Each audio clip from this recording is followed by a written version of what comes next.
বিশ্বকাপের উন্মাদনা যখন তুঙ্গে, ঠিক তখনই ফের আলোচনার কেন্দ্রবিন্দুতে ঢালিউডের গ্ল্যামারাস তারকা পরিমণি। তবে সিনেমা কিংবা ব্যক্তিগত বিতর্ক নয়, এবার আলোচনায় নিজের সোশ্যাল হ্যান্ডেলে একটি পোস্টকে ঘিরে। কি সেই পোস্ট যা নিয়ে নেটিজেনদের মধ্যে শুরু হয়েছে তুমুল আলোচনা?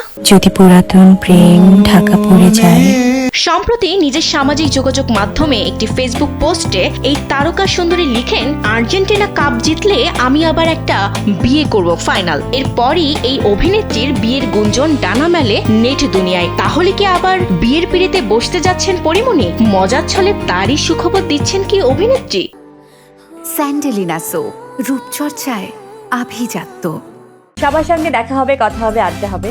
আর্জেন্টিনা ভক্ত নায়িকার আর্জেন্টিনার খেলার আগে দেয়া এই পোস্টটি সোশ্যাল মিডিয়ায় রীতিমতো ভাইরাল হয়। ফিফা বিশ্বকাপের সেমিফাইনালে সেই ম্যাচটিতে ইংল্যান্ডকে 2-1 গোলে হারিয়ে ফাইনালে ওঠে আর্জেন্টিনা। ম্যাচ শেষ হওয়ার পরপরই আরো একটি পোস্ট দেন এই নায়িকা। হ্যারি কেনকে উদ্দেশ্য করে তিনি লিখেন, হ্যারি কেন, পারলে না তুমি আমার বিয়েটা ঠেকাতে? পোস্টগুলো প্রকাশের পর থেকেই ভক্ত নেটিজেনদের মধ্যে শুরু হয়েছে নানা আলোচনা। কেউ বিষয়টিকে মজার ছলে নিয়েছেন, আবার কেউ হ্যারি কেনকে নিয়ে পরিমণির আগ্রহের বিষয়টি নিয়ে বিভিন্ন ধরনের প্রতিক্রিয়া জানিয়েছেন। অনেক নেটিজেনই ধারণা করছেন আবারও নতুন জীবনে পা দিতে যাচ্ছেন পরিমণি। যদি পড়িয়া মনে। বিনোদন ডেস্ক, কালবেলা।